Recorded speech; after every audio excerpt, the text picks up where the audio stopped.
好多人跟我说让我讲讲天津卫跳水大爷的事儿，其实没嘛可讲的。老天津卫跳河队不是让人找乐啊，真是你跳海河嘛，打还没有我了，这个组织就存在。有人问我，你多少也退休啊，也跳去？宝贝儿，用不着到那岁数，我小时候就住海河边。听过我之前段子的朋友可能知道，我小时候上海河游泳啊，求一条游泳裤衩而不可得呀。但就这样也没拦住，我是那跳河队少年组的，整个洋文叫嘛叫洋将坡。过去那会儿，除了想不开的跟呛火的以外，很少有人站大桥上往下跳。注意，不是没有啊，是很少。因为过去那海河边都有栏杆，没有吓人的地方，你跳下去，你想上不来。有些地方没栏杆呢，河边都是住户，你也没地儿跳。尤其这个狮子林桥那会儿没嘛人跳，为嘛呢？因为狮子林桥那会儿底下有个哪吒闹海的雕像，这底下有几条龙在那吐水，中间站一小哪吒，拿着乾坤圈跟混天绫，呵，威风凛凛啊，好看。但是那都大石疙瘩钢筋水泥住的，你想你跳下去能得了好吗？往下一蹦，吧唧趴龙身上，人家哪吒行啊，骑龙身上骑半天，由他师傅给他拖地啊，你行吗？你下去，你至少撂条腿在那儿。所以那会儿人们能下海河游泳的地方其实并不太多。我呢就在我们家门口这赤峰桥桥膀这儿，挨着海关那块地方有个3米台，台子周围呢是斜下坡，能下去游泳。一到夏天的河边全是人，有在河边剃头的，打把式甩流星，练长枪的，油锤灌顶的，摆躺椅铺凉席在那乘凉的，围蝈蝈盘葫芦，养铃子听叫，摇蛐蛐，仨俩一伙下象棋砸溜架，搞对象遛弯亲嘴咬鱼并从口入，卖手里糕卖雪花酪卖拔糖的全都是。有大爷有大娘有伯伯有婶子，有男的有女的，还有你妈小动物，真有啊，带大狗跟一块游的，也没有人说嘛。主打一个其乐融融，不光是特意去游泳的，有的那出来遛弯的被这氛围感染了，脱衣服穿裤衩就下去。那干小买卖的也不光在那盯着摊儿，不定几点啊，对时候了对脾气了，那摊儿就拽那儿，一脱衣服扑通就跳下去。那位说了，我不会游泳，我看着眼馋怎么办？没事儿，那边上有租救生圈租浮板的，说是救生圈其实就是废旧的汽车内胎，黑色的胶皮轮胎，上面带一拐弯的大气门嘴子，周围这一圈全是补丁啊，那肯定人心态谁往这儿搁的来？拿过来往身上一套得小心啊，赶上正面朝上，有时那气门嘴子扛仓就割你一下。可是你弄的正经的救生圈吧，还真就没有人要。为嘛呀？这大呀，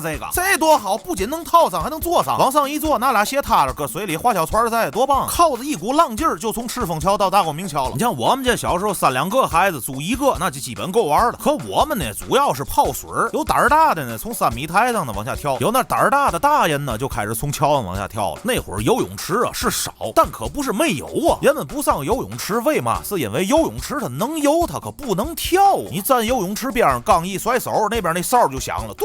哎，别跳啊！游泳池内严禁跳水，他老得呵护你几嗓子。海河能一样吗？海河是你跳完以后才来一嗓，扑通！嘿，好水，这把跳的好啊！哎，你看拍死俩王八。你看夏天有人在这游泳了吗？冬泳一样有。你们现在看到的天津这网红打卡地，狮子林桥底下这儿，桥洞那儿就有块牌子，冬泳基地。到冬景天39啊，大爷大娘们专门有一帮人在那儿游冬泳。游冬泳可游冬泳，可冬天就没有跳水的了。为嘛呢？那还用问为嘛吗？冬天都冻上了呀！跳下来咣叽砸个冰窟窿。冻吊的大爷过来一看省事儿了，有些窟窿都不用打了，现成的。拿马扎刚一坐那儿，冰窟里伸出来一手累你了，拽我一把，完冻坏一个吓坏一个。当然啦，这开玩笑，那冰多硬对吧？而且就算不冻冰，冬天游泳在水里还行，站桥膀上那大西北咧子，那就不是跳冰棍了，那就真成冰棍了。随着海河两边的景观一修建，这老天津卫跳河队的传统就从冬泳基地这儿继承下来了。说实在的，这地界能火，我是没想到，因为作为一个天津人，本来看见海河有游泳的也不奇怪。再加上那会儿上下班一从狮林桥路过，经常能看见一些大爷大娘们穿着泳衣站桥膀子上围着一位，这位站制高点，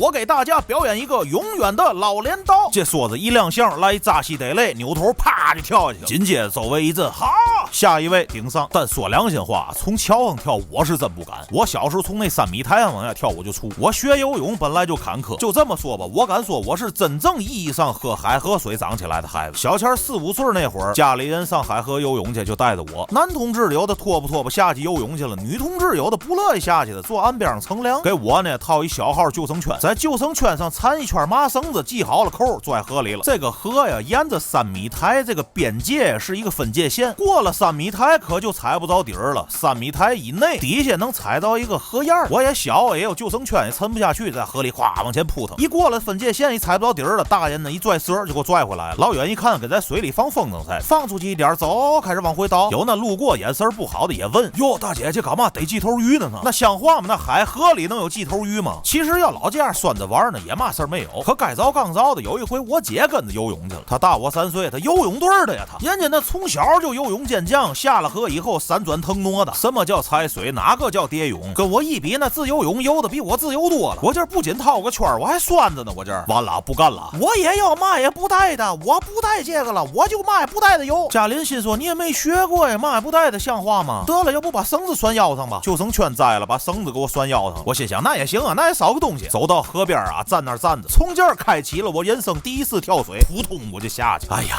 人生圆满。后来呀，再醒过来的时候，一大爷正跟那儿摁我胃口了，哇哇正吐水呢。你这海河里游泳那些大爷水性都多好，别光看跟下饺子在这局部下老头哐哐往下跳，人家跳得下去游得回来。那到河里好，翻江闹海小白龙，浪里白条不老翁。那渤海湾鸡头鱼游得比他们快点有限，知道吗？我下去以后，那家蛋跟拽河漂在拽不上来啊，大爷瞅准时机，一猛子就给我拉上来了，紧接着啪就给我甩岸上去了，知道吧？当然了，这个过程我自己是不知道，我也是听人后来消舌的。但是就有此次大爷在我心中留下的光辉形象，造就了我从小立誓一定要尽快学会游泳，这样我能帮助其他像我一样二的小朋友。经过我坚持不懈的练习和持续不断的喝水，终于在引体形成海河水过滤系统的同时，学会了游泳。哎呀，那会儿练的天天回家不吃饭啊，饱了，放屁都水嘟噜音儿。再过些年，到了撒蹦子裤衩时代，人也长大了，胆子也大，同学们几个坏小子一窜腾，开始从3米台往下跳水。刚跳也不行啊，因为我本身晕高，而且那会儿鼻孔也不会闭，也呛水啊，吭吭跳2回呢也就熟了。等我们再大一点的时候，有一年夏天在海河边游泳，看见有几个比我们小点的孩子在河里扒着岸边那石滩上蹲着一个大爷。等我们一游过去呢，发现大爷正在宣传河里游泳的安全知识。后边有几个记者呢，拿着照相机告我们，你们往前凑凑，跟大爷合张影，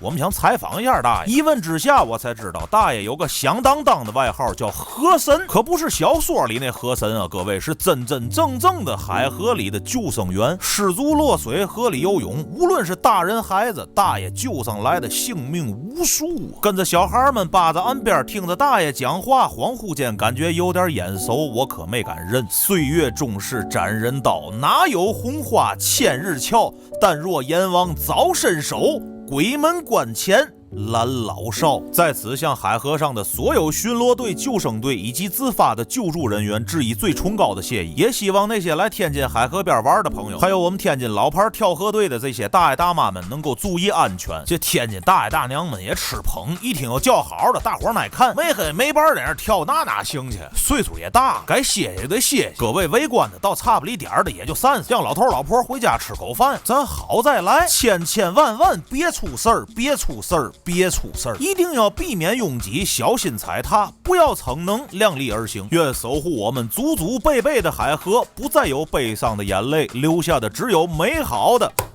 回忆。